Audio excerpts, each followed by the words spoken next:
y aperturarán la conciencia de cada uno de los presentes para hacer suya la seguridad y salud en el trabajo y ser partícipes activos de lo que es la prevención. Si bien es cierto, hoy día 28 de abril se conmemora el Día de la Seguridad y Salud Trabajo a nivel mundial, pero también es cierto, ¿no?, de que en el Perú, recién en el año 2011, se promulga la ley 29787 y posteriormente su reglamento, el decreto supremo 005-2012, trabajo, ¿no? Estas normas, como ustedes verán, ya tienen más de 10 años de vigencia, pero recién en estos últimos años ha tomado un poco de rigor para poder implementarse en las demás instituciones o en las instituciones públicas ya como una manera obligatoria, ¿no? Es así que estas normas, mediante sus principios, ¿no?, mediante sus principios, tanto de prevención, el principio de responsabilidad, el principio de cooperación, el principio de información y capacitación, el principio de gestión integral, el principio de atención integral a la salud, ¿no?, y los otros principios, tienen pues como objeto promover una cultura de prevención de riesgos laborales, ¿no?, por una parte, y por otra, la prevención de parte de los empleadores y también de parte de los trabajadores. Entonces, este trinomio empleador, Estado y trabajador no son los que se encargan pues de prever los accidentes de trabajo, prever las enfermedades profesionales, ¿no? Esperando pues que este evento de charlas y talleres sobre seguridad y trabajo sea aprovechado por todos los presentes y sobre todo se hace un llamado a los trabajadores a poner en práctica todo lo aprendido en este taller o en estos talleres. En ese sentido, por la premura del tiempo, no doy por aperturado este magno evento. Muchas gracias, no sin antes recomendar a cada uno de ustedes a cuidarse y a observar las normas de bioseguridad que se dan por parte de la institución y por parte del Estado. Muchas gracias.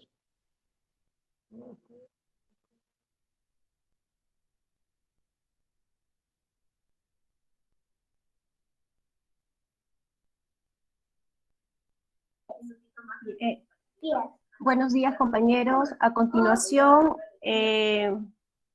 vamos a presentar al ponente, al doctor ingeniero Olave Apaza José Alfredo. Bueno, su presentación sería más de media hora. Para resaltar, tiene un MBA en Gestión Integrada de la Calidad, Seguridad y Medio Ambiente. Doctor, por favor, denos el honor. Gracias. Muy amable, muy buenos días con todos. Para que pueda compartir la presentación, por favor déjenme compartirla para que yo pueda ingresar y poner la presentación. Mientras tanto, yo quisiera dar primero las gracias a todos por la invitación, por intermedio del Colegio de Ingenieros, y a la vez también, qué bueno conversar con ustedes de este tema tan importante que inmiscuye a todos en realidad. No hay un tema de diferencia. Es transversal el tema del cumplimiento no solo de la norma, sino también de la seguridad y salud en el trabajo y en el hogar. La salud y los accidentes sobre todo se presentan por varias causas, motivos que son de análisis en la actualidad y que, como bien lo explicaron al inicio, recién está tomando mayor fuerza, pero en realidad ya tenemos buen tiempo de la norma, que es la 29783, que es la Ley de Seguridad, Salud y el Trabajo, la 29783, y que también tiene obviamente su reglamento en sí. Cumplimientos que se tienen que generar desde una premisa que viene a ser la seguridad no solo es parte de un empleador, sino es parte de todos, en realidad de todos en conjunto como trabajo. Hoy día voy a tener este corto tiempo con ustedes para avanzar. Voy a tocar un tema que es la seguridad en el hogar. Nos enfocamos también en el tema de la seguridad en el trabajo, sí es cierto, pero la seguridad en el hogar también es un tema que debemos de nosotros considerar. Voy a compartir algo. Yo voy a estar hablando mientras vemos estas imágenes. Me confirman cuando vean por favor, lo que voy a compartir va a estar no hablado, yo voy a intervenir en la conversación para que iniciemos este curso. ¿Ok? Esta parte, a ver, vamos a ver. ¿Están logrando ver, por favor, esta imagen? ¿Me confirman? Está cargando, doctor. Ahora Ok. sí, se ve. Ya lo tienen, ¿no? Ok, vamos a tomar bastante en cuenta estas acciones que se vienen y, bueno, ¿qué vemos aquí? Vemos un padre de familia con su hijo, están alabando cotidianamente como puede pasar en cualquier casa, ¿no? El tema de su vehículo. Veamos qué sucede, ¿ok? Veamos qué pasa. A ver.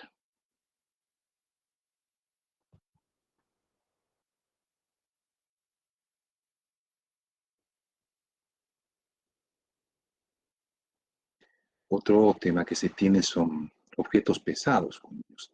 Esto pasa en el hogar. O se suben a lugares, o hay temas de electricidad también, caídas de altura.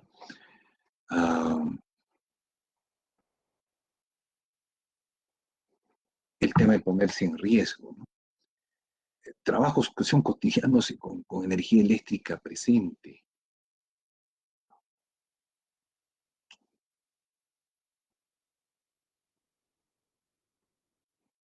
El tema de quemaduras, que también es algo que hay que considerar en el hogar. La olla a presión, energía eléctrica, otra quemadura fuera de la electrocución. Tenemos el gas, líquidos calientes, cortes, pisos resbaladizos, intoxicaciones.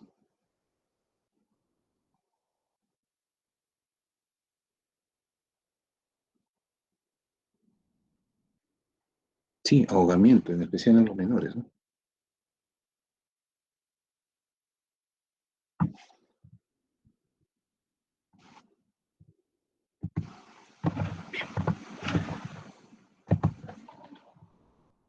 Ok, siendo parte inicial de esta presentación, vamos a ver el tema de seguridad en el hogar.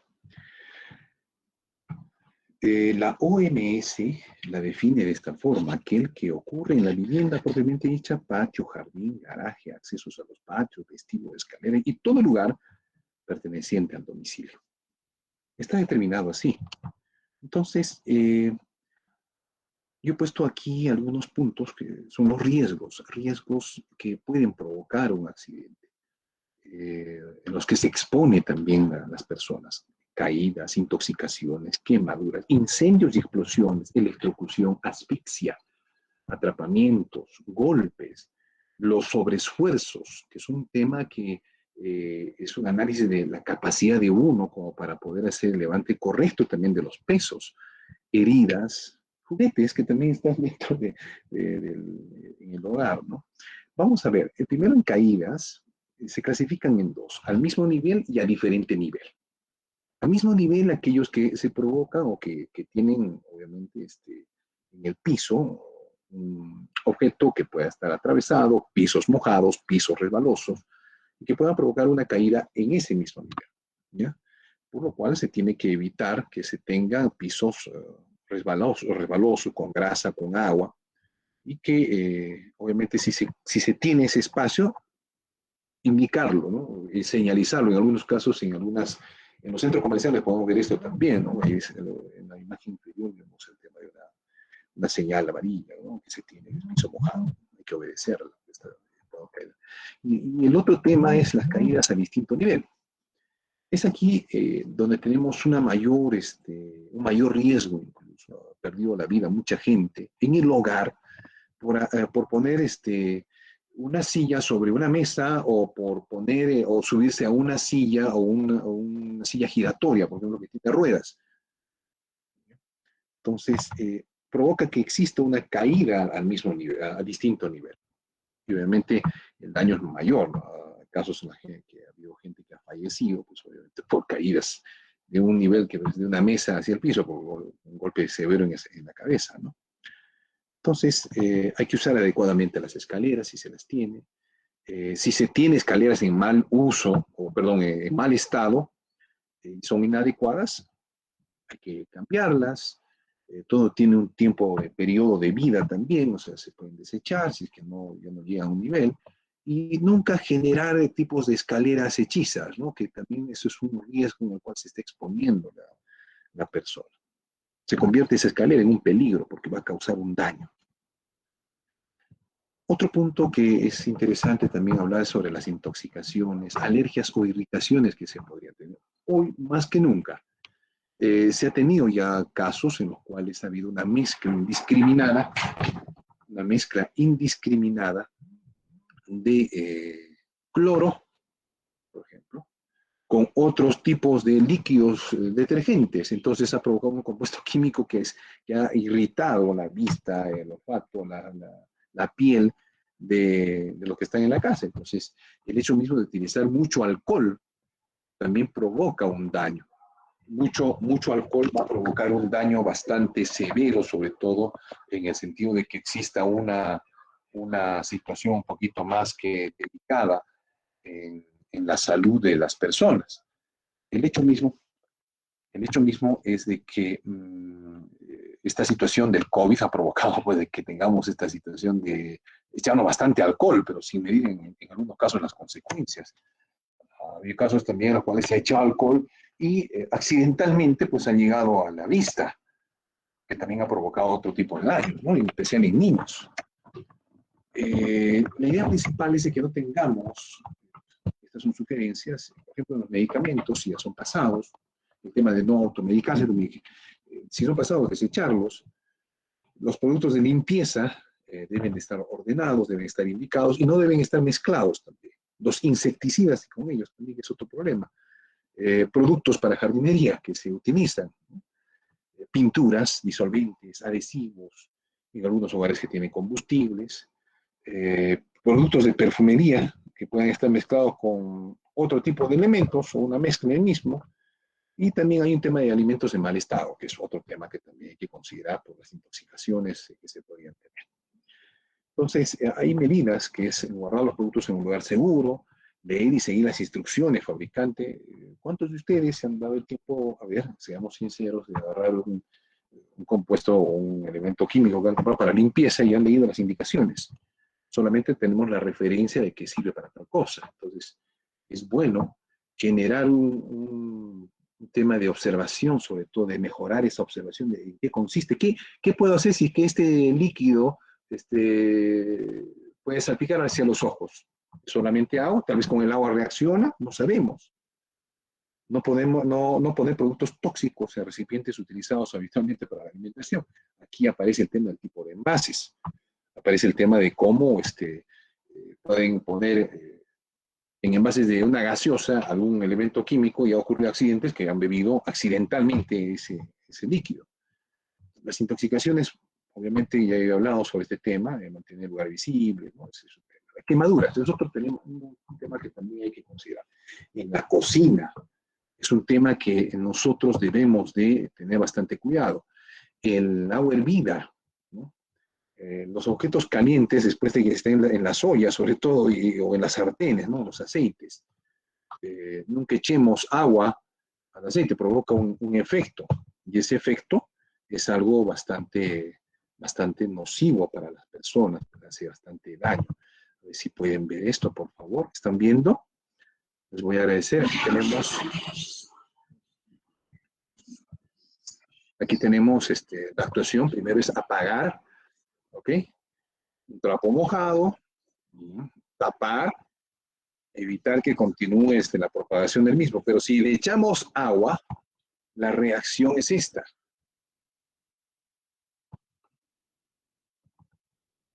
¿Ok? Entonces, hablamos... No se está viendo. Oh, caramba. Vamos a compartirlo en todo caso. Sí, creo que... Bueno, no se ha visto. Se los envío, no hay ningún problema. Es información como para compartir. ¿Ok? No se preocupe usted.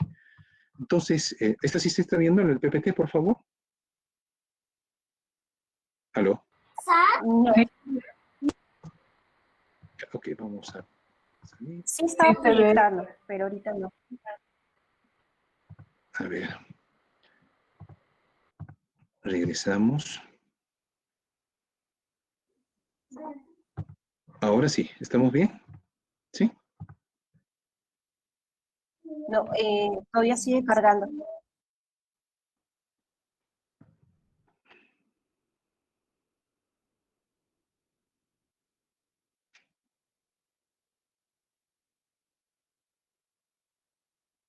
¿Me confirman, por favor?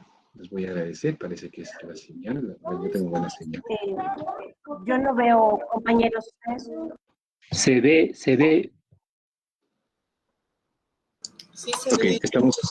Sí se ve. Ah, ya sí se ve. Adelante, adelante tú. Ok, perfecto. Estamos en quemaduras. Hablaba sobre el tema. Espero alcanzar un poquito más tardecito para que pueda compartir el video, que es cortísimo, como para que veamos esa reacción del agua con el aceite que provoca en la cocina, ¿no?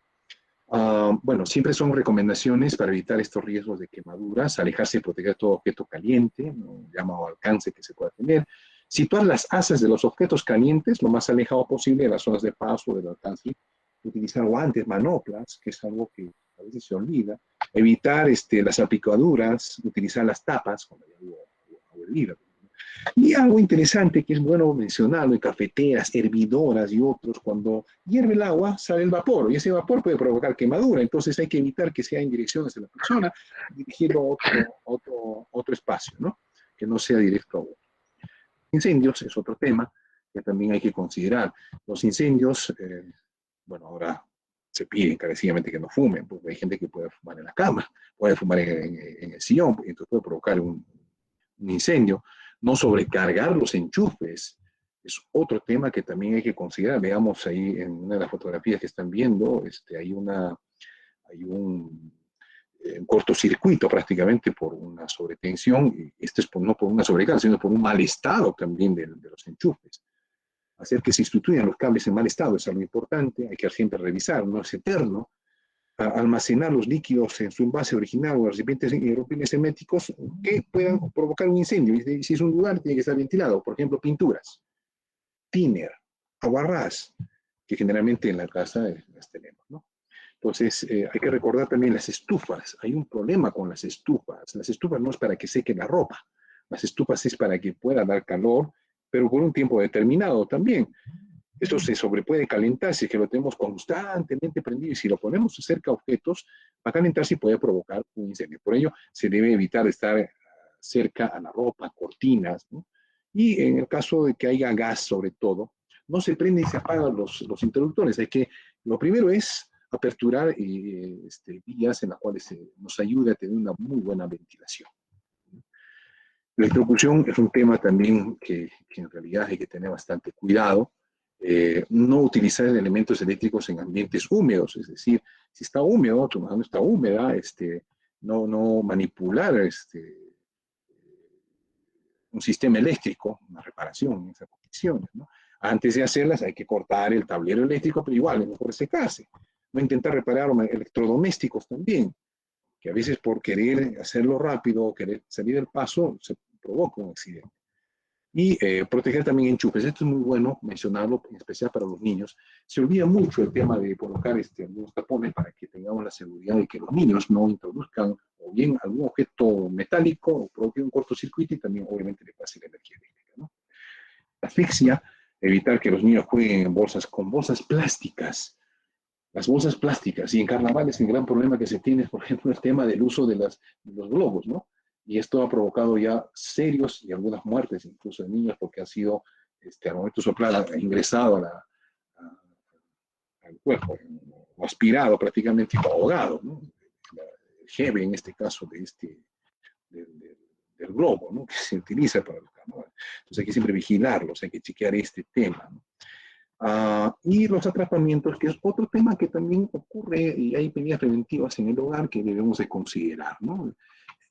Yo pongo algo interesante aquí. Si tiene la habilidad para uso de una herramienta, de poder O sea, si no tiene, ahí debería decir, si no tiene la habilidad, no lo haga. O sea, si tiene la habilidad, hágalo. Pero hay gente que podría tener, personas que podrían tener la intención de utilizar vamos a hacer un taladro eléctrico, lo he comprado, muy bien, está bueno. ¿Tienes la habilidad para trabajarlo? ¿Te has entrenado? ¿Conoces bien? Si conoces bien, en buena hora. Pero si no lo tienes, entonces te estás arriesgando en la utilización del mismo. Puedes tener un atrapamiento ahí también, entre los dedos sobre todo, ¿no? Y si hay aparatos, obviamente, de limpieza también, si hay aparatos de limpieza y están enchufados, y se ha trabado y quieres meter la mano, desenchufa y verifica si puedes hacerlo también. Otro evento que se tiene son las licuadoras, que piensan mover algo y está enchufado y puede ocurrir, ya ha ocurrido accidentes, pues, a los cuales ha habido incluso daño a los dedos. Los golpes, que ya para terminar, es un tema de medidas preventivas que debemos de considerar. Los objetos deben estar estables. Para comenzar, no dejar armarios y cajones abiertos, que es otro tema que a veces se olvida por el apuro y nos provoca un accidente, ¿no? Y no dejar en el caso en el que en el camino también objetos que podrían obviamente provocarnos un golpe, ¿no? Los sobreesfuerzos, la técnica de levantar pesos superiores a 25, no levantar mayores a 25 kilogramos, y en los niños nunca más del 10% de su peso. O sea, no pueden hacer un sobreesfuerzo. Es levantando, flexionando las rodillas y con todo el cuerpo, no que agacho solamente y hago esfuerzo en la columna, que hago daño a mi cuerpo. Ese es un sobreesfuerzo. Las heridas obviamente van a producirse siempre que encontremos en el camino aristas, limas, punzocortantes, o también el mal uso de los utensilios, los cuchillos, ¿no? Que hay que tener bastante cuidado en la cocina. Se me fue el tiempo, creo que me pasé un poquito. Les agradezco muchísimo, es cortísimo el tiempo, pero en realidad es muy agradable conversar con ustedes. No sé si me permiten pasar el video un poquito como para que veamos. ¿Sí? Sí, doctor. Ok, muy bien, lo voy a poner.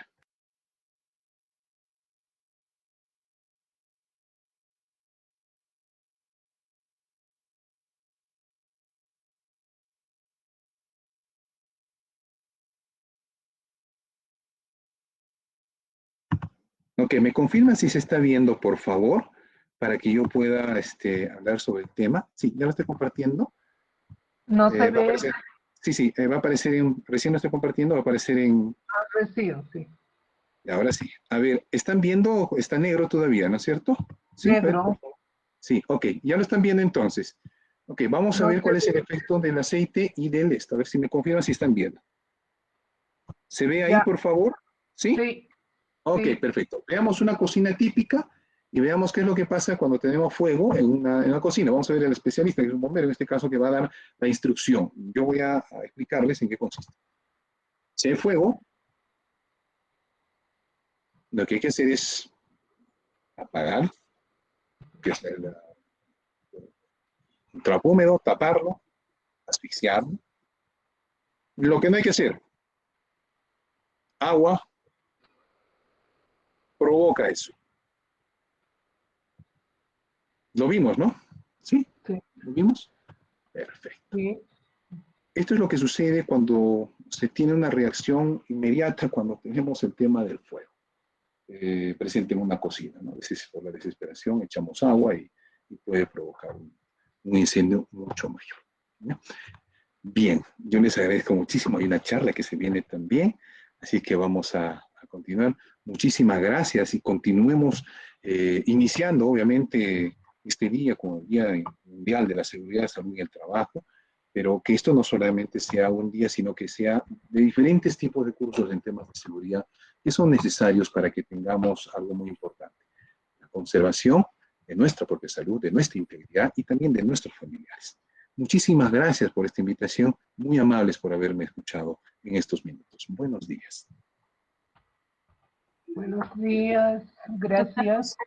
Doctor José, muchísimas gracias. Es importante también resaltar de que usted es docente de la UNSAC y es un Así orgullo es. para nosotros contar con profesionales como usted.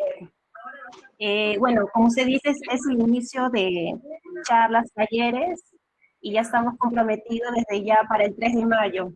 Un tema interesante. Encantado. Gracias. Encantado. Yo voy a estar aquí presente y aportar lo que uno también conoce. Obviamente sigo aprendiendo, al igual que todos, pero la idea principal es de que se llegue a tener presente que todas estas charlas van por un motivo: la protección de uno mismo, de nuestros familiares, de nuestros amigos, de nuestro hogar, y la intención es también de que se cree una cultura de seguridad. Muy amables, gracias por la invitación. Muy amables a todos. Gracias, doctor.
Compañeros, ahorita vamos a continuar con la ponencia.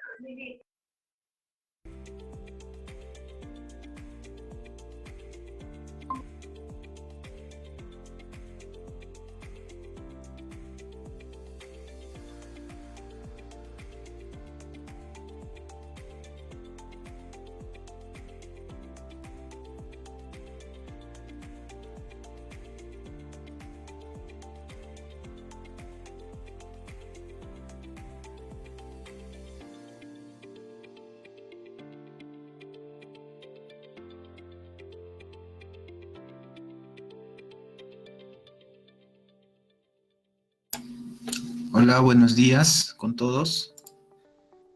Doctor, Buenos doctor días. Rosenthal, Hola, muy buenos días. ¿qué tal? Eh, ¿Cómo estás, Sandra? Sí, justo acabamos de culminar con la otra ponencia. Más bien, doctor, le voy a hacer la presentación. Bueno, Gracias. compañeros, tenemos el orgullo de contar con la ponencia del doctor Eber Rosenthal Arias, especialista en medicina física y rehabilitación. Actualmente labora en salud. Doctor Rosenthal, por favor, el honor. Gracias, Ana, gracias. Justo les estoy escribiendo también por el chat. Bueno, para mí es un honor, un privilegio, siendo antoniano, estar con ustedes. Yo soy de pregrado de la Facultad de Medicina Humana. Bueno, hice mi especialidad en Lima. Yo soy médico rehabilitador desde hace ya como unos 10 años y estoy trabajando actualmente en el Hospital Adolfo Guevara en salud, ¿no? Entonces, con esto de la pandemia, voy a presentar mis diapositivas, si me permiten, por favor. No sé si se ve, me confirman, por favor.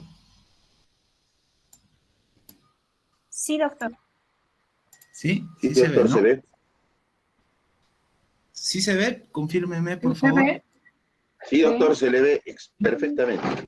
Ya, perfecto, gracias. Entonces, otra vez, mi nombre es Eber Rosenthal Arias, soy médico rehabilitador, egresado con orgullo de nuestra gran Universidad San Antonio Abad del Cusco. Soy médico hace 12 años y ya trabajo hace como 5 años en el Hospital Adolfo Guevara de Salud, en la parte de medicina física.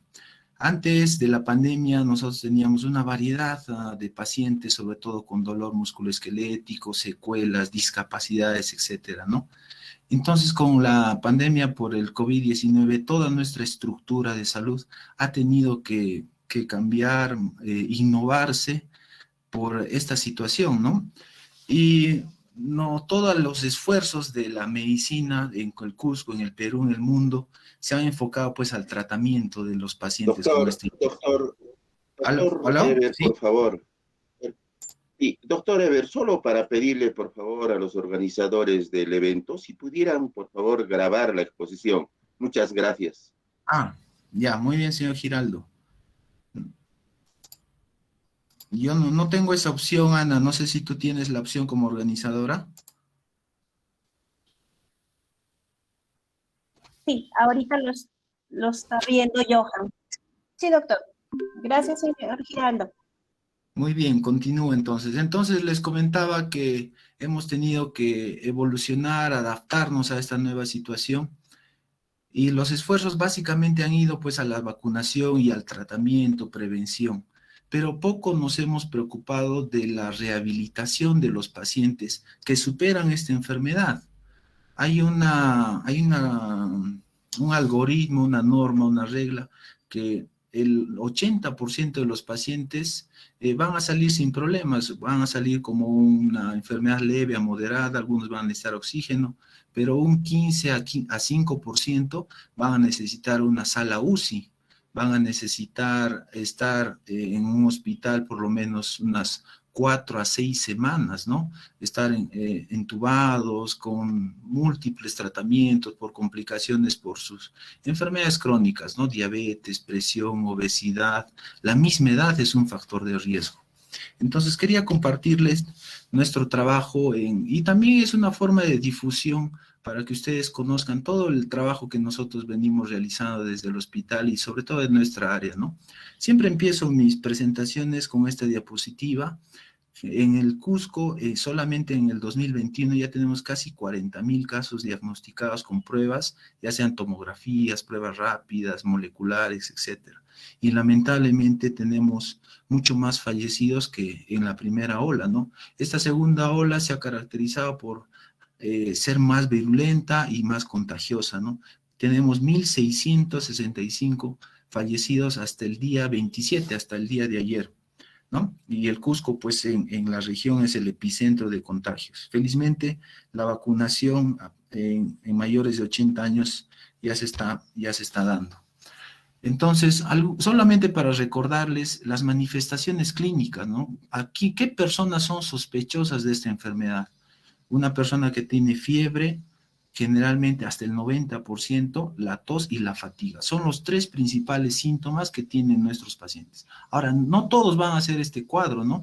Hay algunos que tienen solamente dolor de cabeza, algunos solamente tos, malestar general, etc. A partir de los 60 años les comento que no todos hacen fiebre. Algunas solamente malestar, dolores articulares, mialgias. Entonces, si uno ha estado en contacto con algún paciente o tiene estos síntomas, ya hay que pensar en COVID hasta no demostrar lo contrario, ¿no? Ahora, también con esta diapositiva quiero decirles que el COVID-19 es una enfermedad multisistémica. No solamente vamos a enfocarnos en los pulmones. Por supuesto que es una enfermedad que más se manifiesta en la parte respiratoria, pero también puede afectar el sistema nervioso central, puede afectar los músculos, el corazón, los riñones, etc. Entonces acá les doy todas las manifestaciones que podría dar el COVID, desde un Guillain-Barré, una insuficiencia renal aguda, un cor pulmonar, un tromboembolismo. Los pacientes a veces ni siquiera mueren por la misma infección por el COVID, sino por un tromboembolismo pulmonar, ¿ya? Entonces, solamente para derribar ese mito que solamente la infección por COVID es solamente una infección viral respiratoria, tracto superior o de los pulmones. Esto les comentaba hace un momento, el 80% de los pacientes que llegan a infectarse, a contaminarse, hacen una forma leve a moderada. Pueden hacer una neumonía leve, con una tomografía se diagnostica, etcétera, pero van a estar en casa, se aíslan sus 14 días, etcétera, ¿no? Después se les da una alta epidemiológica. Pero hasta el 20% de las personas pueden hacer un estadio crítico. Van a necesitar grandes dosis de oxígeno, de repente otra medicación, van a necesitar hospital, y al final,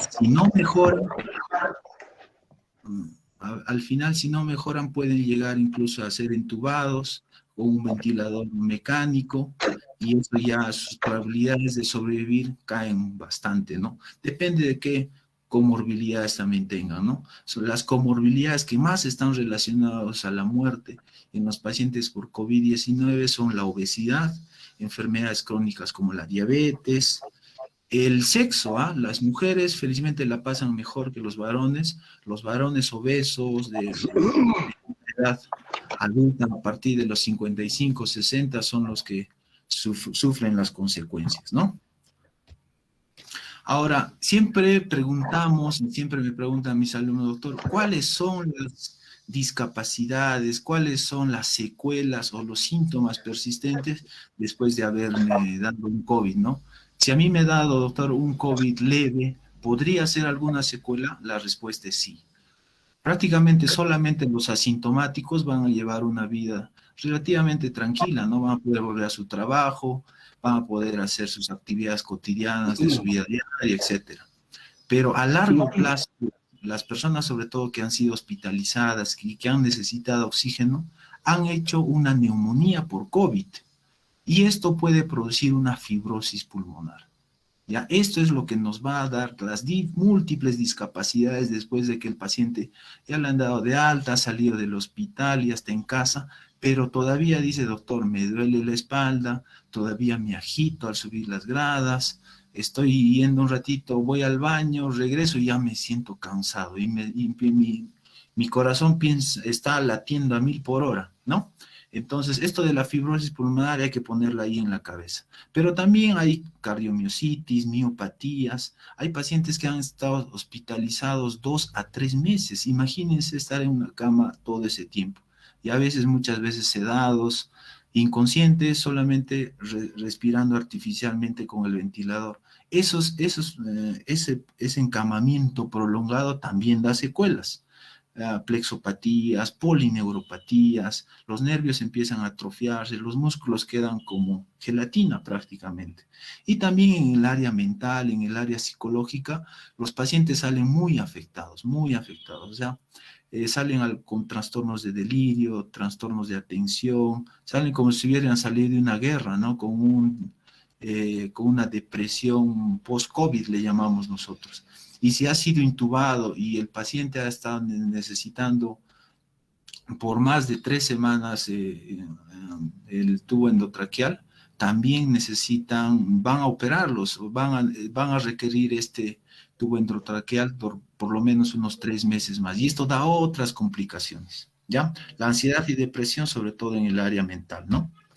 Este es un estudio que les he traído, ustedes saben, hasta el año pasado no teníamos muchos datos y nadie había estudiado este problema, ¿no? Nos ha venido todo tan rápido que hemos tenido que reaccionar y empezar a hacer estudios, etcétera. Pero este es un estudio de la discapacidad funcional que algunos pacientes a lo largo todavía de los años pueden tener cuando han sido hospitalizados 2 hasta 3 meses, ¿no? Acá se ha hecho, por ejemplo, este es un estudio del New England Journal de Medicina, que dice que pacientes que han sido hospitalizados en UCI, ya sea por cualquier motivo, un traumatismo, una caída, etcétera, etcétera, por cualquier enfermedad, han estado más de 2 meses hospitalizados, recibiendo oxígeno, recibiendo un ventilador mecánico, van a tener secuelas a lo largo todavía de los años, hasta 5 años. Estas personas se quejan de falta de aire, que no pueden hacer los deportes que requieren, no pueden hacer esfuerzos continuos porque empiezan a fatigarse. Entonces, la discapacidad en estos pacientes es frecuente. Esto también quería mostrarles, amigos, esta diapositiva, porque a veces se cree que la rehabilitación solamente interviene a los pacientes que ya les han dado de alta o que ya están en sus casas. Ahora sí necesito ejercicios, no. Entonces, felizmente ya se ha entendido esto también en el hospital, que el paciente desde que entra al hospital y está generalmente, y puede estar estable, así necesite oxígeno, ya puede hacer ejercicios respiratorios. Si está en su domicilio con una enfermedad leve, no necesita mucho oxígeno, puede hacer ejercicios de rehabilitación.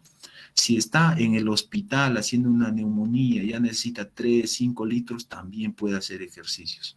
Y si está en UCI, con más razón, necesitamos movilizar los músculos, necesitamos prevenir contracturas, escaras, hay muchas heridas que se dan cuando el paciente está mucho tiempo en cama, prevenir complicaciones. Eso es lo que necesitamos hacer cuando el paciente esté en UCI. O sea, nuestra intervención, amigos, no solamente es cuando el paciente ya salió de la enfermedad. Lo único que requerimos nosotros es que el paciente esté hemodinámicamente estable, o sea, que sus presiones estén bien, sus glucosas estén bien, y el paciente tolere, ¿no? Hay pacientes que necesitan tanto oxígeno que no puedes darle más ejercicio porque se va a congestionar y se va a poner más ansioso, ¿no? Porque le va a faltar más oxígeno, ¿ya? Estos son los síndromes que nosotros encontramos en los pacientes que les dan de alta, ¿no? En la parte física encontramos bastante debilidad muscular. Hay pacientes que vienen en silla de ruedas, con andador, con muletas, porque no pueden sostenerse ellos mismos. Van al baño, se cansan, tienen neuropatías. Las neuropatías, ustedes conózcanlo como parestesias, adormecimientos en las manos, siente que les hormiguean los pies, los miembros inferiores, no toleran el frío, no toleran mucha calor, y también los músculos tienen una atrofia, pero lo verían, ¿no? En vivo y en directo, es un paciente que es como que sales después de la cárcel y casi está en una cárcel donde no podías moverte, ¿no? En el área mental, como les decía, los pacientes salen con mucha depresión, ansiedad, han visto la muerte pues cerca, ¿no?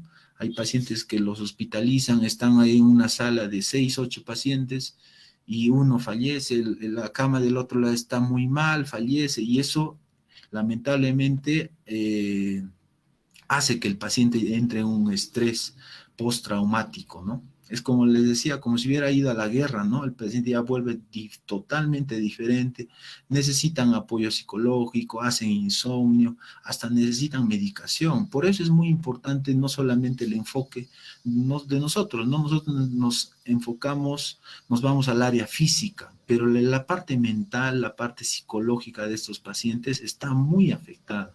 Entonces van a necesitar un tratamiento psicológico, no solamente para el paciente, sino para la familia, ¿no? En la parte cognitiva, hay trastornos de memoria, lenguaje, déficit en la atención. No son pocos los pacientes que me dicen, doctor, he vuelto a mi trabajo, pero me he olvidado algunas actividades que hacía, ya no tengo el mismo dinamismo que tenía antes de tener COVID, ¿no? Y eso a veces no se estudia y no se hace un diagnóstico preciso, ¿no? Ya, entonces, la otra pregunta es, doctor, ¿para qué sirve la rehabilitación? ¿Qué hacemos nosotros? ¿Cuáles son los objetivos que buscamos cuando hacemos los ejercicios, etcétera? Lo que buscamos básicamente es mejorar la sensación de disnea. Los pacientes quedan muy disnea. ¿Qué quiero decir disnea? Esa sensación de falta de aire que en los pacientes todavía tienen a pesar de haber superado el COVID, ¿ya? Y buscamos preservar la función. Les decía que estos pacientes con neumonitis, neumonía, hacen como, no voy a decir abscesos, hacen algunos consolidados en los pulmones que lamentablemente conforme pasan los meses, van a ser como zonas de fibrosis, en otras palabras, cicatrices en los pulmones. Entonces, su capacidad respiratoria no va a ser pues la misma, ¿no? Entonces, lo que buscamos es de la parte sana, tratar de preservar, mejorar esa función ventilatoria que estos pacientes todavía tienen. Ya mejoramos, tratamos de mejorar la función, la discapacidad y la calidad de vida. Tratamos de esta persona, si es como ustedes, ¿no? Una persona que trabaja en la universidad, hace sus cosas, tienen hijos, quieren salir, quieren hacer algún deporte, o lo que ustedes hacían, todo lo que hacían antes de la enfermedad, vuelva a reactivarse paulatinamente, ¿no? Si esa persona de repente era un ciclista o era un nadador, que lo haga otra vez. Eso es nuestros objetivos, ¿no? Y minimizar la pérdida de autonomía del paciente. Hay pacientes que quedan con muchas secuelas, sobre todo los que han entrado a una hospitalización prolongada, etcétera, es que sea lo más independiente posible dentro de sus actividades cotidianas, ¿no? En su casa, en el área social, en el área laboral, hasta en el área psicológica, ¿no? Y de pareja. Acá vemos una imagen cuando la licenciada de terapia está trabajando con el paciente que necesita un ventilador en UCI. Acá en el medio ustedes ven ya el paciente está despierto, ya me obedece, ya puede hacer los ejercicios que yo le puedo indicar, es más autónomo, ¿no? Pero todavía tiene a veces problemas de equilibrio, no puede caminar, se cae, entonces hay que tener mucho cuidado con este paciente. Pero ya le puedo exigir más, ¿no? Y este paciente ya está saliendo del hospital, pero todavía no ha terminado su recuperación. Todavía cuando le damos nosotros de alta, sobre todo en nuestro hospital, hacemos todavía un seguimiento, sigue el paciente haciendo sus ejercicios, etc. ¿Ya? Bueno, esto es para decirles que a raíz de esta enfermedad es nueva, como ustedes saben, todos los estudios que tenemos de la rehabilitación respiratoria están básicamente enfocados en pacientes con fibrosis pulmonar, enfermedad pulmonar obstructiva crónica, etcétera, ¿no? Entonces, todas las guías que se han hecho en Europa, en Asia, generalmente tienen un patrón, ¿no? Y, o sea, concuerdan en algunos ejercicios, algunos son ejercicios más básicos, otros son más agresivos, etcétera, ¿no? Pero felizmente ya las sociedades de TORAS, las sociedades de rehabilitación respiratoria en España, en Perú, ya están haciendo todos sus protocolos y los están actualizando para que todos los médicos, sobre todo en la parte de rehabilitación, hablemos el mismo idioma, ¿no? Junto con los licenciados de terapia cardiorrespiratoria. En el Perú, lamentablemente, siempre estamos rezagados, ¿no? La rehabilitación se implantó como un programa de rehabilitación a partir de agosto del año pasado, cuando ya se veían, estaban viendo las secuelas, ¿no?, que daban esta enfermedad, ¿no? Ahora la otra pregunta sería, ¿no? ¿Pero qué efectos tiene, doctor, un programa de rehabilitación? Básicamente reduce la disnea, incrementa la resistencia al ejercicio y mejora la calidad de vida. Y también reduce los costos, o sea, los pacientes que quedan con secuelas van a estar pues yendo al hospital de repente cada vez que se exacerban sus síntomas, ¿no? Si yo necesitaba oxígeno y me pongo mal, me pongo taquicárdico, necesito más, voy a ir al hospital. Si me pongo taquicárdico, me falta el oxígeno o tengo otra enfermedad, voy a ir al hospital. Entonces, estos pacientes muchas veces sobrecargan los servicios de emergencia, de hospitalización, ¿no? Ustedes no me van a dejar mentir, siempre nos quejamos de salud, doctor, nunca hay citas, me dan una cita de acá 2, 3 meses. Eso también es porque la gente mayor que necesita más atención sobrecarga los servicios. Entonces, lo que buscamos con la rehabilitación es enseñar a los pacientes a tener un poco más de autonomía, conocer sus síntomas y su cuerpo para que realmente venga a emergencia por una emergencia, ¿no? No por un síntoma aislado, ya de frente va a ir al seguro, ¿no? O a emergencia. Entonces, la terapia, la rehabilitación, tiene tiene muchos beneficios, no solo en la persona, sino reduce los costos de hospitalización, reduce las citas que los neumólogos, los rehabilitadores, los cardiólogos tienen en las consultas externas, incluso disminuye el número de camas. Esto ya se ha estudiado, amigos. Entonces, básicamente disminuye las exacerbaciones de la enfermedad y las admisiones en los hospitales. Siempre que nosotros hablamos de rehabilitación, no solamente hablamos del médico, debemos hablar de un equipo multidisciplinario, donde está el neumólogo, el médico rehabilitador, el médico internista. Si esta persona era diabética, hablamos del endocrinólogo. ¿Y dónde está el trabajador social? ¿Dónde está el psicólogo? Entonces, la idea siempre que tratamos de nosotros pregonar es que el enfoque del paciente post-COVID sea multidisciplinario, ¿no? Yo me ocupo de la etapa, de la parte respiratoria, de la parte física, y el psicólogo va haciendo su trabajo en la parte emocional del paciente. Si este paciente es hipertenso, entrará pues a tallar el cardiólogo, ¿no? Si este paciente tiene 80 años, entrará pues el geriatra. Si este paciente va a necesitar, porque le han hecho una traqueostomía, no puede comer, no puede tragar los alimentos, va a necesitar un terapista de lenguaje, ¿no? Etcétera, etcétera. Entonces, esta diapositiva habla de eso, ¿no? O sea, el médico no es dueño del paciente, el médico geriatra no es el dueño del paciente, él va a necesitar siempre ayudas, sobre todo profesionales, de otros especialistas, en beneficio del paciente. Esto no solamente es el enfoque en pacientes COVID, por si acaso. Esto es en pacientes diabéticos, hipertensos, prótesis de cadera, oncológicos, ¿no? Que tenemos un montón de pacientes ahora, pacientes oncológicos o con insuficiencia renal que están hospitalizados recibiendo terapia y su tratamiento en las unidades de COVID que tenemos, ¿no? Si nosotros hablamos de ejercicios, la otra pregunta sería, doctor, ¿cuáles son los beneficios de los ejercicios en general, no? Entonces, ahí las respuestas son múltiples y interminables. Aumenta la capacidad física, mejora el umbral, por ejemplo, en pacientes anginosos que tienen dolores precordiales, mejora la frecuencia cardíaca y la presión arterial. A nivel respiratorio, mejora la disnea, la disminuye, mejora la capacidad. Y también a nivel psicológico, ¿no? Disminuye el estrés, la depresión y ansiedad. Es bien difícil encontrar una persona que haga ejercicios que entre en una etapa depresiva, ¿no? Es muy difícil.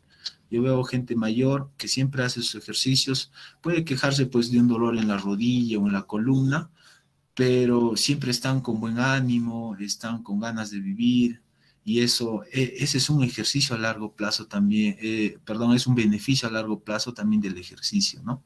Y también disminuye los triglicéridos, disminuye los porcentajes de fumadores, mejora el control de diabetes, ¿no? Ustedes saben que el trípode del tratamiento en los diabéticos es la medicación, la dieta y el ejercicio, ¿no? Eso es lo básico. ¿no? Siempre que nosotros prescribimos la rehabilitación, me dice, doctor, ¿cómo debe ser? Yo ya debo hacer este ejercicio, todavía me paro en este me puede producir alguna otra cosa. Lo que buscamos es que en los programas de ejercicio sean ejercicios racionales, que sean paulatinos, progresivos, eficientes. ¿Qué quiere decir con eficiente? Que el ejercicio llegue a cumplir la función para la cual yo estoy prescribiendo un ejercicio. No le voy a dar un ejercicio pues que sea muy básico cuando el paciente ya requiere un ejercicio donde tolere más, ¿no? Donde tolere más carga en ejercicios de peso, aeróbicos, etc. Y también tiene que ser seguro. Por eso yo tengo que evaluar, ¿es diabético, es hipertenso, es obeso o tiene artrosis de rodilla? Entonces, trataré de disminuir las series, por ejemplo, en fortalecimiento de miembros inferiores, etcétera, ¿no? Dentro de un programa también de rehabilitación, yo voy a encargarme no solamente en enfocarme en los ejercicios, tengo también que buscar que el paciente cambie algunos estilos de vida. Si era fumador o si era obeso, tengo que yo necesitar la ayuda, no sé, de un psicólogo, del psiquiatra o del nutricionista, para que este paciente no solamente reciba ejercicio, sino consejería, para que sus otros factores de riesgo cardiovascular se disminuyan, ¿no? O pueda controlarse. Y eso también me va a dar beneficios a largo plazo. Las fases de rehabilitación, generalmente en una sesión de terapia, el paciente hace una fase primera de calentamiento. Esto lo vamos a hablar el próximo miércoles, que queda con Ana también, para hablar ya en los ejercicios que debemos hacer en los programas de rehabilitación. Estas son generalidades. Una sesión de terapia generalmente es entre 60 hasta 90 minutos, idealmente, ¿no? Los pacientes entran a hacer sus calentamientos, hacen ejercicios de flexoextensión, unos 10, 15 minutos. Ojo, no estoy hablando de pacientes con 20, 25 años, ya estoy hablando de pacientes con 60, 65, 70 años. Entonces, la parte de calentamiento es muy buena porque me va a prevenir lesiones, rupturas, desgarros, etcétera. Los ejercicios aeróbicos pueden ser de 30 a 40 minutos, lo pueden hacer en una bicicleta, como ustedes ven acá, o hay unas cintas o el tapiz rodante también, tenemos bicicletas estacionarias, etcétera, ¿no? Entonces, lo que yo voy a buscar es que la frecuencia cardíaca también no se suba mucho. Para eso hay unas fórmulas que no viene al caso, pero quería comentarles eso.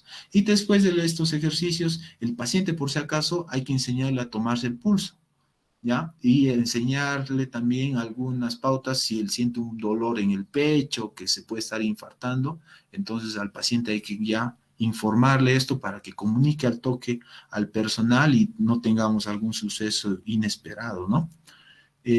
También el periodo de relajación. Después de haber hecho los ejercicios, los pacientes caminan en el área de terapia, se relajan, hacen sus estiramientos, unos 8, 10, hasta 15 minutos y luego ya se retiran, ¿no? Y también es un momento para socializar. Hay pacientes cardiópatas, hay pacientes que empiezan a hacer amistades entre ellos y es un buen momento para interactuar con los demás, ¿no? Los ejercicios aeróbicos siempre, siempre, siempre están indicados en ellos porque mejoran la capacidad respiratoria y también la capacidad cardiopulmonar. Los ejercicios contra resistencia, básicamente buscamos fortalecer la cintura pélvica y escapular. Y también hay algunos ejercicios de acondicionamiento general. O sea, al paciente no lo mando de frente a hacer los aeróbicos. Tengo que evaluarlo en la parte física. ¿Cómo está su rodilla? ¿Cómo está la cadera? Doctor, a mí me está doliendo la columna y usted me está mandando estos ejercicios. Eso hay que hacer previa evaluación, pasar al programa, ¿no? Ahora, los pacientes me dirán, doctor, ¿cuánto tiempo voy a hacer rehabilitación? Generalmente, aquí en Cusco estamos trabajando entre 10 a 20 sesiones, 3 veces por semana. Muchas veces los pacientes les dan de alta y viven pues en Sicuán, en Quillabamba. Entonces, por lo menos hacer 2 sesiones o hacer una parte que se les enseñe bien y enseñarles la rutina y puedan irse a sus domicilios o al lugar donde residen con tranquilidad, ¿no? Hay algunos ejercicios que buscan resistencia, y algunos ejercicios que buscan fortalecimiento. No buscamos, pues no vamos a buscar que el paciente sea un fisiculturista, ¿no? Buscamos que el paciente recupere la masa muscular perdida durante la hospitalización. También nos importa mucho educar al paciente. Eso también fallamos los médicos, los trabajadores de salud, en no darles información. Un paciente educado, un paciente que conoce de su enfermedad, también es un paciente que siempre va a buscar su bienestar.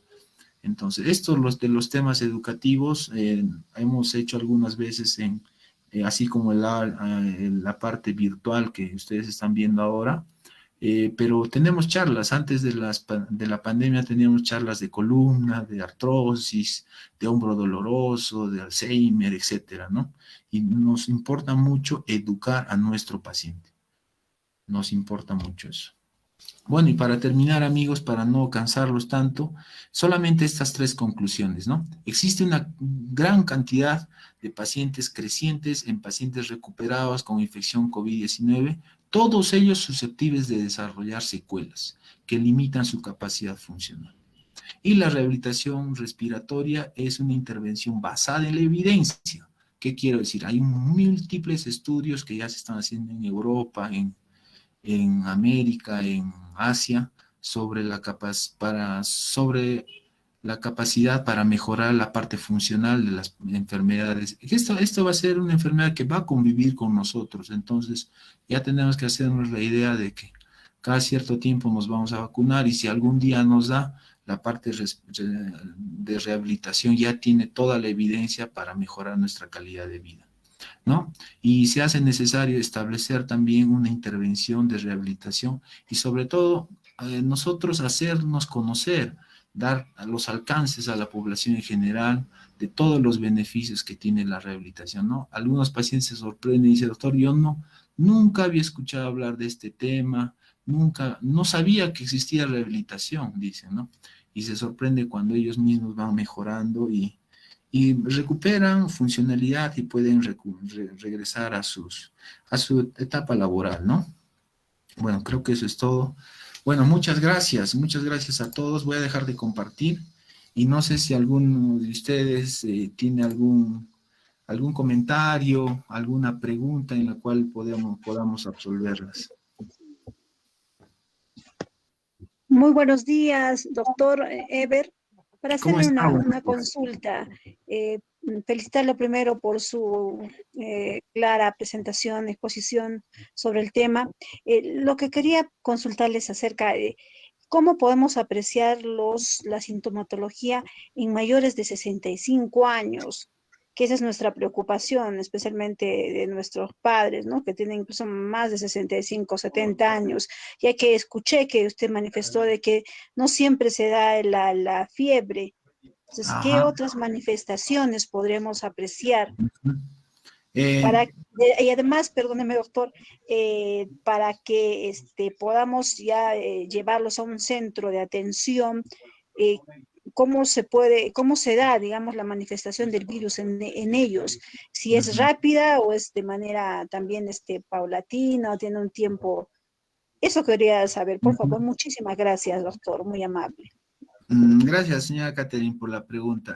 Usted me habla de los síntomas, que yo les había comentado que la gran mayoría de pacientes, sobre todo, tiene fiebre, tos y fatiga. ¿Qué quiero decir con fatiga? Quieren caminar unos 10 pasos y ya sienten que se cansan o sienten que el corazón empieza a latir más rápido. En la gente mayor, a partir de los 60, como les decía, no todos hacen fiebre, por si acaso. Entonces el paciente empieza a decaerse, malestar general. Doctor, no sé qué ha pasado, como cuando se resfrían, ¿no? Les duele la cabeza, les duelen los músculos y les duelen las articulaciones, ¿ya?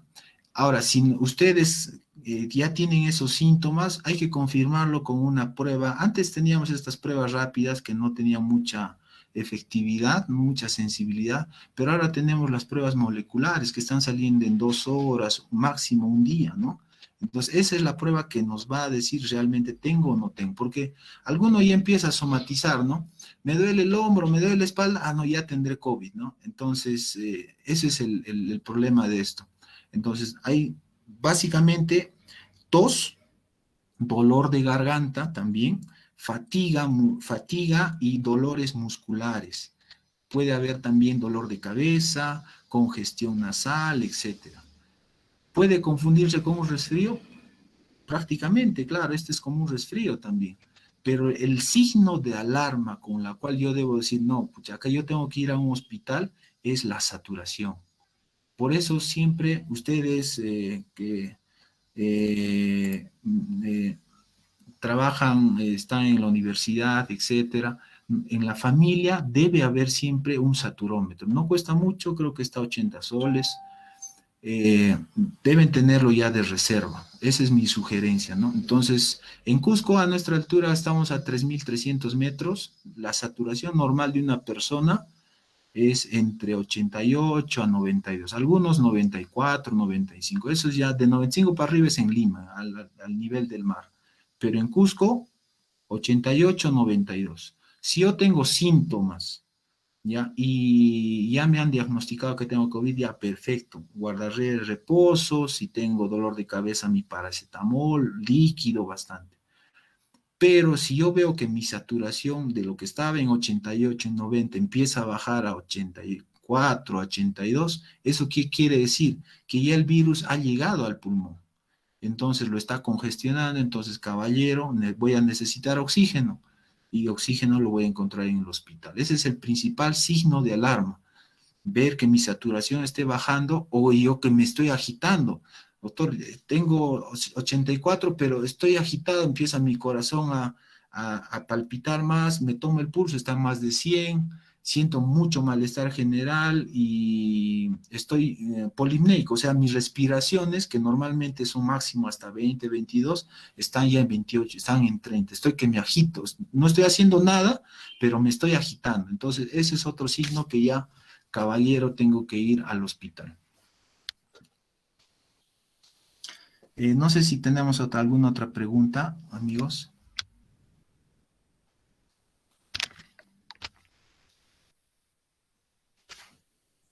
Perdone, doctor, de repente una última más por parte mía.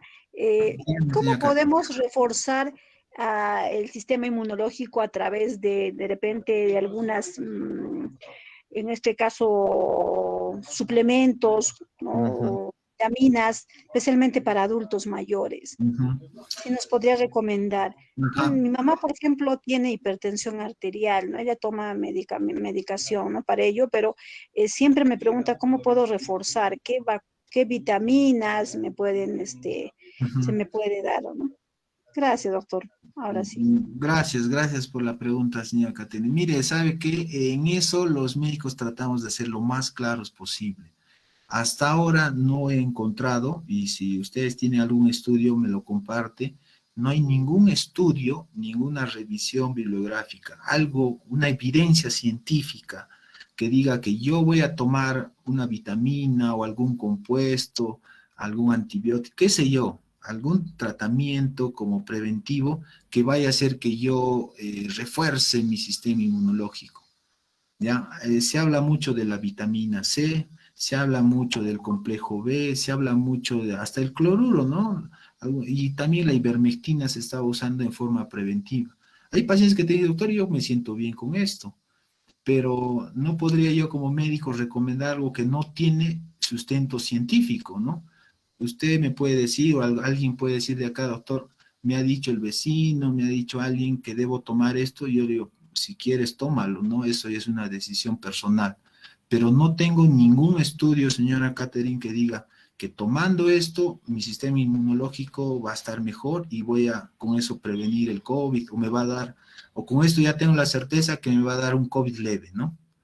Yo pienso que una persona que ya tenga cierta edad y ya tenga algún factor de riesgo como diabetes, presión alta, yo pienso que hay que controlar estas enfermedades y hay que tener estilos de vida que nos van a hacer que nuestro cuerpo en general esté bien, ¿no? Si yo era gordito, empezaré a hacer ejercicios, ¿no?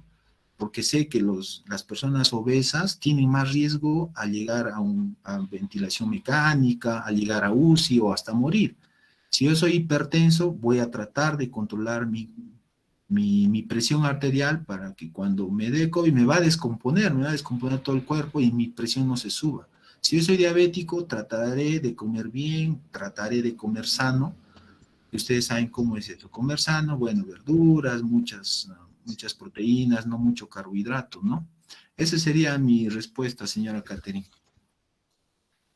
Muy bien, gracias. Doctor Eber, una preguntita. Doctor Eber, una preguntita. ¿Cómo está, señora Nancy? Dígame. Sí, quisiera saber si, respecto a la saturación, se dice que es normal de 88 a 94. ¿Tiene algo que ver, por ejemplo, la edad? ¿En los niños es igual la saturación o es que para los niños la saturación es menor o mayor o algo? La bibliografía dice 88 a 92 a nuestra altura en Cusco, ¿ya? En la costa, 95 para arriba.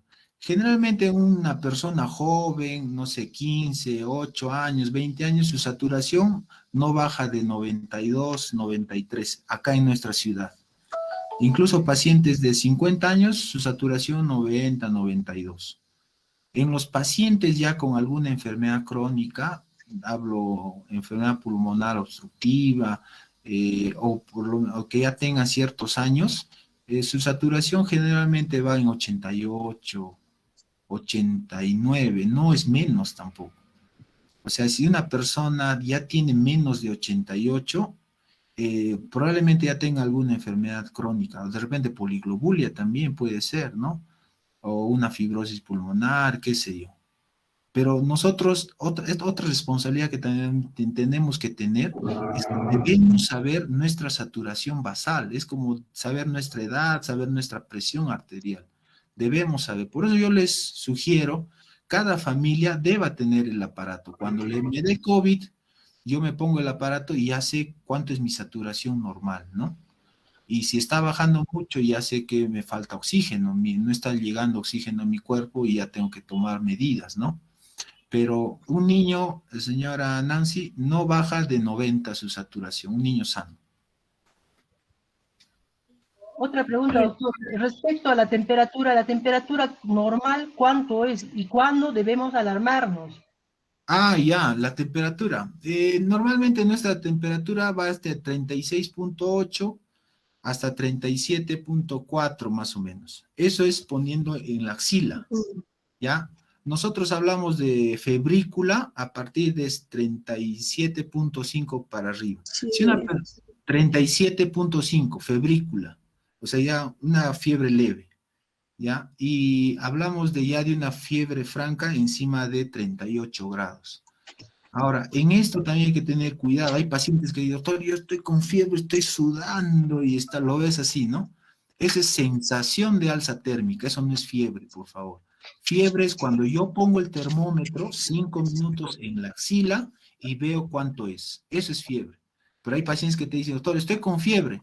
Pones el termómetro y tiene 37. Eso no es fiebre. ¿Ya?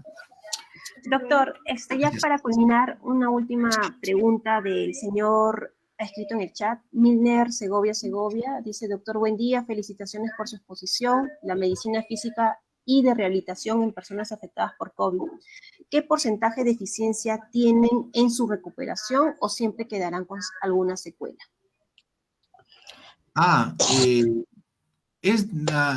Las secuelas van a estar determinadas de múltiples variantes.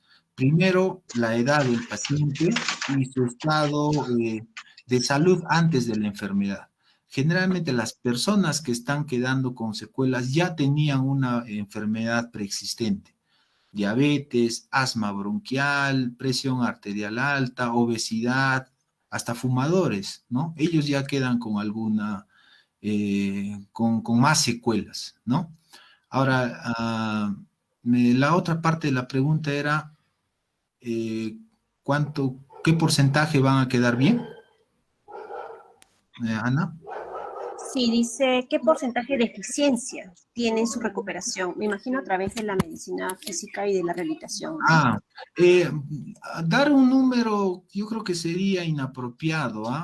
¿Por qué? Porque todavía, ustedes saben que esta es una enfermedad nueva, todavía no tenemos estudios. Yo hablo con los estudiantes de medicina, los que están haciendo la tesis, y los impulso y los los animo a que hagan estudios de esto, ¿no? Nos está faltando estudio, a ver qué porcentaje de pacientes están haciendo más secuelas, qué porcentaje de pacientes están recuperándose en forma más acelerada, etcétera. Pero todavía no tenemos datos de qué porcentaje incluso de pacientes se van a quedar con secuelas permanentes, ¿no? He visto varios colegas que han venido han estado en UCI, hospitalizados mucho tiempo. Las secuelas que más discapacitan son, ahora en COVID, es la parte pulmonar, la fibrosis. Pero los que más dan ansiedad a los pacientes son las polineuropatías. Todavía los pacientes dicen, no tengo fuerza, camino dos pisos y ya tengo que sentarme un rato. Siento que mis músculos ya no dan como antes. Y esto disminuye pues su confort, ¿no? Y disminuye hasta la parte de autoestima, ¿no? Se sienten todavía, a pesar de que han pasado la enfermedad, todavía se sienten mal, ¿no? Doctor, muy buenos días. Quisiera hacer una consulta, por favor. Muy buenos días, doctor. Primeramente, agradecerle por su exposición. Asimismo, agradecer a la Unidad de Talento Humano por este taller que es básico e importante para todo el personal. Doctor, más que una consulta, primero la consulta, ¿por qué la OMS ha prohibido el uso de la citromicina? Y lo otro es mi experiencia personal, porque yo hace poco acabo de salir también de la afección del COVID. Soy una persona que viene recibiendo todavía incluso tratamiento por el cáncer. En mi condición, por ejemplo, yo he llegado a una saturación de 77, doctor. Y los 3 días que he estado con la crisis del mismo COVID, no he subido de 85 de saturación, pero he bajado constantemente hasta 77 de saturación. Yo en esto quiero de una u otra forma hacer un alcance a todos mis compañeros de trabajo, que hace mucho el estado emocional, ayuda mucho y aporta mucho, en este caso, las ganas que tenemos, considero, y solo compartir esa experiencia, doctor. Gracias. Ajá. Gracias señora Ruth. Tiene razón, las personas con COVID que les ha afectado por lo menos un 40-60% todo el parénquima pulmonar, su saturación está pues debajo de 80, eso es un signo de alarma, ¿no?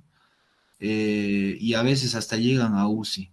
La parte emocional, como les decía, es básica en la recuperación. La personalidad de los pacientes es diferente, algunos con más ganas, algunos con menos, algunos deprimidos, algunos se aíslan, algunos que no dejan que la familia los apoye, etc. Mucho importa esa parte, la parte de apoyo familiar, yo lo veo a diario. Hay gente que solamente viven con la esposa o están aislados o no tienen a nadie incluso. Entonces ellos demoran más en recuperarse, es increíble, ¿no? Pero las personas que tienen más vitalidad en la parte anímica, la parte social, pues la parte psicológica, yo veo su mejoría más rápida. Y sobre todo el soporte familiar, eso me parece muy importante. Eso debería ser un motivo también de charla, porque estos pacientes quedan con un estrés postraumático. Es equivalente como los soldaditos que van a la guerra y regresan ya un poco afectados emocionalmente, igual estos pacientes. Muchas veces yo veo en los hospitales cuando subo a pasar visita, ni siquiera tienen pues la visita de un familiar, ¿no? No tienen a quién quejarse. No pueden salir ni siquiera del cuarto al pasadizo porque tienen que estar totalmente aislados. Entonces, eso juega mucho en la parte mental, emocional de los pacientes. Muy bien. Gracias, muchas gracias, doctor. Señor Darío, ya hemos culminado. Va a ser el cierre, doctor, pero de antemano muchísimas gracias. Para nosotros ha sido de mucha utilidad esta exposición, ¿no? Muchos nos hemos visto afectados, todos los temas que usted ha tocado son aún de sensibilidad para nosotros. Día a día van pasando semanas, muchos de mis compañeros, muy cerca a compañeros que que se están yendo por esta enfermedad, ¿no? Y indudablemente, de alguna u otra manera, todos nos hemos visto afectados. Señor Darío, por favor. Gracias, doctor Eber. Gracias, señorita Ana. Bueno, un agradecimiento muy especial de parte de la Unidad de Talento Humano, de parte de la universidad y de parte del señor rector también al doctor o al magíster ingeniero Olave, ¿no? Alfredo Olave, por tan hermosa y tan ilustrada conferencia. De igual manera al doctor Eber. Creo que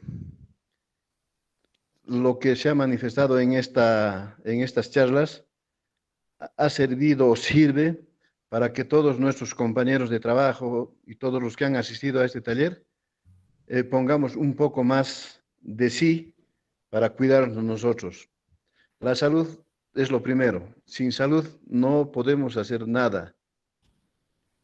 Mi agradecimiento también a la asistenta, a la señora Ana, por haberse esforzado para que este tipo de charlas lleguen a nuestros compañeros. Una vez más, agradezco la presencia de todos los que han participado y espero que haya sido de vuestro completo agrado. Muchas gracias.